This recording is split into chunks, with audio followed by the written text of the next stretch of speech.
Welcome back, everyone. You came back. Oh, I'm so happy. I'm back too. Okay, so for the first official back to video of the channel, I'm going to get philosophical, thinking deeply about things, very deep thoughts. So you know how they say that everybody is the hero of their own story. So I was thinking about that and I thought that's a good place to jump in, right? Sure. I kind of wanted to dive in and dissect that. What exactly does that mean? What goes into that whole process of making ourselves the hero? Or are we just automatically the hero? Well, anyway, I have thoughts on this subject. Oh, do I have thoughts? Let's lay them out. Humans are self-centered. There's no escaping this fact. It's simply the way we're built. We can, figuratively speaking, only see through one pair of eyes. We can't jump consciousnesses, those things. It's because of this that we see the world through a certain perspective. And our perspective is informed by our experiences, both past and present. Any future hopes and fears are also colored by those experiences. Even if we know something's going to happen, our anticipation of that thing is colored by the experiences we've had with that thing before, or something similar, or something we've heard about it. So the necessity of this particular perspective, it places us at the center of things. We are both the one holding the camera and the audience.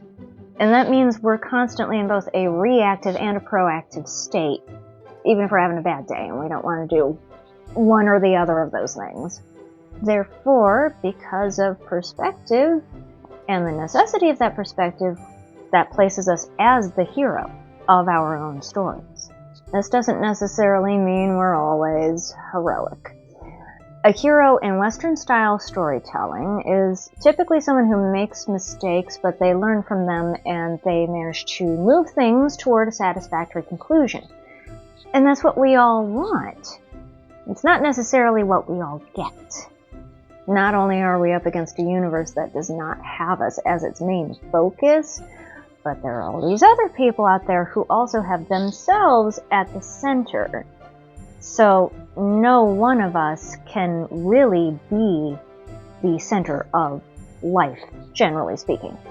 But not only are we up against a universe that doesn't have us at a center, but a lot of other people are experiencing the same thing. They are their own main focus in their stories. We're not their focus. Someone else is already there. Speaking of mistakes, we make those. Life is not neat and we're aware of this. Life doesn't always fall into the rows that we feel it's supposed to. So we make mistakes, we forget things we swore to remember, and we don't always do what is right. When this inevitably happens, we berate ourselves. The situation, it might be one where we had the choice and we made the wrong choice, even if we knew better. Or more likely, it might be one where we didn't really have a choice at all, but feel that we should have. So it's easy then, not for our perspective to flip. That's not possible. But our feelings about the perspective can flip. Like, if a hero in a story makes too many mistakes, what we feel is too many, then our perspective on them can flip. We can even view them as a villain. Their perspective, they might not view themselves as a villain, but we could as the audience. Now, if we make too many mistakes as the hero, it's easy to become disgusted with ourselves. Hero shouldn't make this many mistakes. Something's got to give at some point. That's how the stories work. So why hasn't it yet? Our feelings on what we're experiencing may flip. If we keep trying so hard, why does it even matter? Why should we keep trying? And does what we do even matter? And, we can see ourselves as the villain because I tried so hard, but I messed it up like I always do. We humans, we tend to magnify our mistakes, and that brings them more to the front of our focus and magnifies them. Here's the thing, though. We shouldn't make that many mistakes because heroes don't make that many mistakes. And how do we know that heroes don't make that many mistakes? From the stories. the stories that we made up in the first place and have handed down through the generations. We base them off life, but then we make the heroes not quite like us. We make them better versions of ourselves because this is something that we want to aspire to. We want to be better versions of ourselves. And even stories where the heroes make too many mistakes serve the same purpose because we read it and we get disgusted and resolve that I'm not ever going to do that. I'm not going to be like that. And sometimes we do and be like that anyway, despite our best intentions, because we're human. And humans make mistakes. Heroes and stories can be well fleshed out and dimensional, but they can never be all that humans are, because humans are these great, fleshy masses of conflict, and we spend most of our lives trying to resolve those conflicts. We don't always make mistakes. Sometimes we do things right. In fact, a lot of the time we do things right, but we don't always notice it because we magnify those mistakes. It's all in accordance with the feeling of, if we're heroes, we shouldn't make this many mistakes. Heroes do not make that many mistakes. We magnify the mistakes. We tend to do many things right, and we take them in stride. We take them as a matter of course. But the mistakes seem out of step, not part of the plan. And we tell ourselves that the heroes, they can make mistakes, but truly not so many. Not mistakes that you'll never, ever forget, despite the fact that you do forget most of them. Mistakes that other people will never, ever forget, despite the fact that other people may not have even noticed anything you did wrong because they're not as invested in your life as you are. So yeah, there are some things that will mess up your life or someone else's pretty bad. That's a given. But most mistakes are not as bad as we think they are. As things happen to us that are bad, things also happen to us that are good, and in between, that's life. Good things make us feel, even as we're heroes, and heroes should have good things happen to them, we don't feel deserving. Here's where it gets interesting. We tend to downplay it. We tend to be modest about it. And we especially downplay it to other people, because we don't want other people to think we're egotistical. Heroes shouldn't be egotistical. And that brings up the question, do we care more about what we think about ourselves or what other people think about us? All this is being self-centered.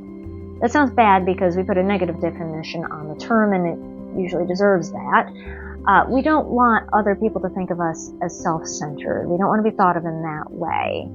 And also, when you come to think of it, altruism is also in our best interests. You be nice to me, I'll be nice to you, back and forth, give and take. So there is a self-interested aspect to that, but I'll touch on that more at another time maybe. Basically, we can't help being self-centered because we are the center of our world. We are the point from which all our actions originate. So, taking this long, meandering road back around, we're all egotistical to some extent. We can't help it. Even if we think of ourselves, we can't help it because we're experiencing everything through a personal lens. Other people come second. It's just the way it is. It's the way we're built. It makes sense in a way. In order to help others, you have to help yourself first, at least when it comes to your needs. You have to put the oxygen mask on yourself before anyone else. So not to encourage selfishness, that's a different thing. But give yourself a break. It's okay to do things for yourself. You're just as much a person as anyone else. Heroes in the stories, things usually come out all right for them in the end. That's not realistic for everyone. But there are some aspects that are realistic. Heroes doubt themselves too. They're hemmed in by their own perspective. Their adventures give them a good amount of personal growth. With heroes in the stories, their story is already written, but they don't know that. As far as they know, it's their choices that make the difference. And none of us knows with absolute certainty whether our stories are already written or not. So as far as we know, it's our choices that make the difference. So it's probably wise to err on the side of caution, at least try to make the right choices. We won't always succeed, and outside influences won't always let us succeed. But for us, our story, our personal story, is not just one event in life. It is our life. The key is, can we look back on our life not at the end of our lifespan, because none of us knows exactly when that's going to be, but today, can we look back on our life and say that we've tried? Perhaps our entire life was trying and not succeeding, but we did try. Perhaps today you just got out of bed, and that was the most you could do, but you got out of bed. You tried as far as that, and you succeeded. If you're not a hero to anyone else, you can at least be one to yourself. And why not? You're just as good as anyone else, so why should you not be the hero? The only difference is that those things, those tries, no matter how small, they make a difference more to you than to anyone. Making those tries and those choices, that's what heroes do. So you are the hero of your own story. Anyway, that's my perspective. I would love to hear yours, your thoughts, your comments. I am done going on and on and on for this time. I will see you next week with a completely different topic, I'm sure. I'm not sure what it is yet. We'll find out then. Bye.